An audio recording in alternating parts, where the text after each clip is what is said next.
Hello everyone, welcome back to another video on the channel, and in today's video, we're going to be taking a look at another damaged custom. However, this time it will be a bit different. But first of all, this is once again thanks to the awesome King of Cars 95. Thank you for collaborating again with me, wanting another custom. His username will be up here. His Instagram will be in the link down the description down below, so you can check out his awesome content on there, including several other customs from multiple different customizers. He has some awesome pieces. But without further ado, let's delve right into this one. We are moving away from the Cars customs for a bit here, and we're actually doing a NASCAR damage custom. And if you know anything about NASCAR, there's some gnarly, iconic wrecks out there.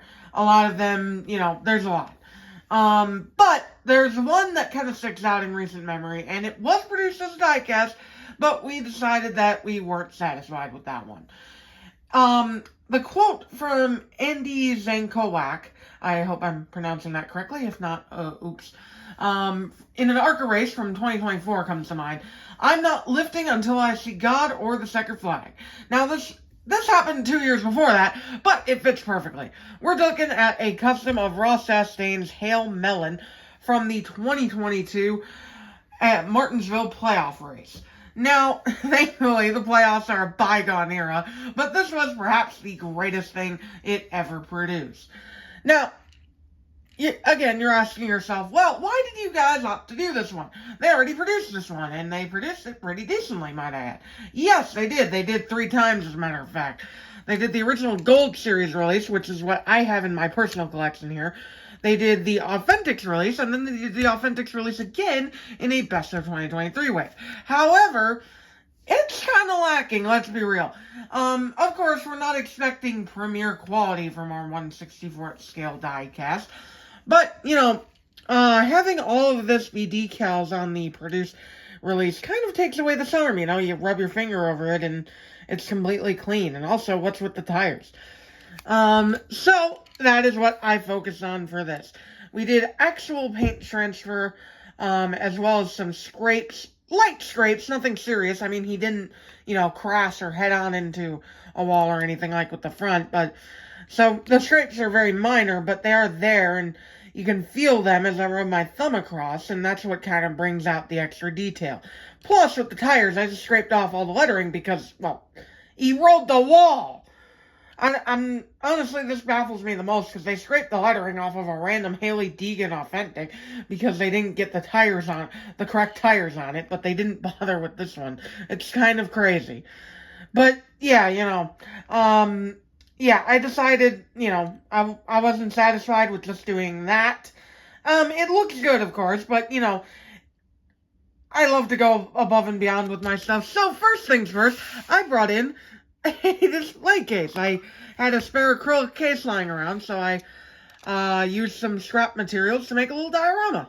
Martinsville wall, little piece of track there, nice little diorama to display the car on. Because, what's a Chastain car without a wall to ride?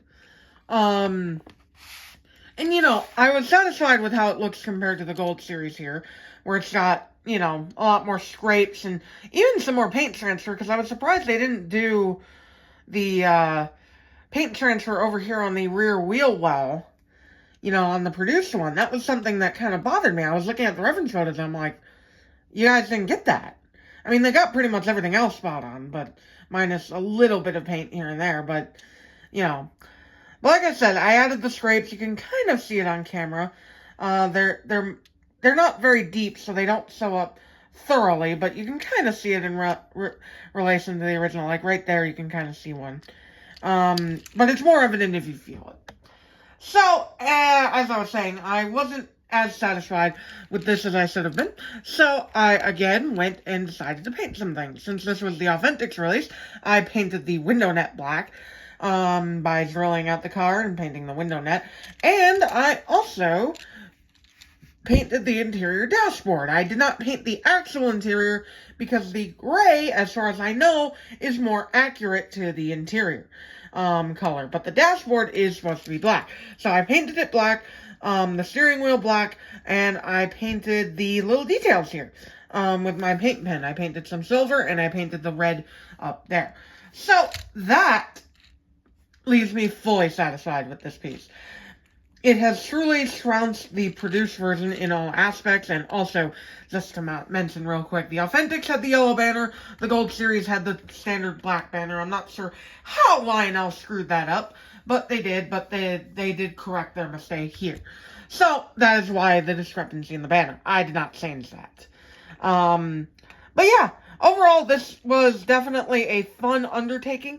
It was something that I wasn't sure how I was going to differentiate it from the produced version too much when I started, but then, I just kind of kept adding on to it and adding on to it and adding on to it.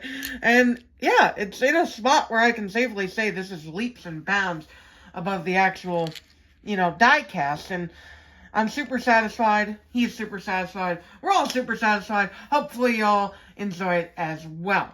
Now, let me know in the comments down below, what's your favorite NASCAR crash of all time, or perhaps moment even, because this wasn't really even a crash.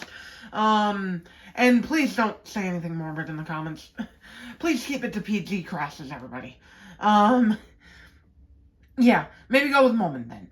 But anyways, that will about do it for today's video, guys. I hope you all enjoyed it, and I will see you all in the next video. Bye!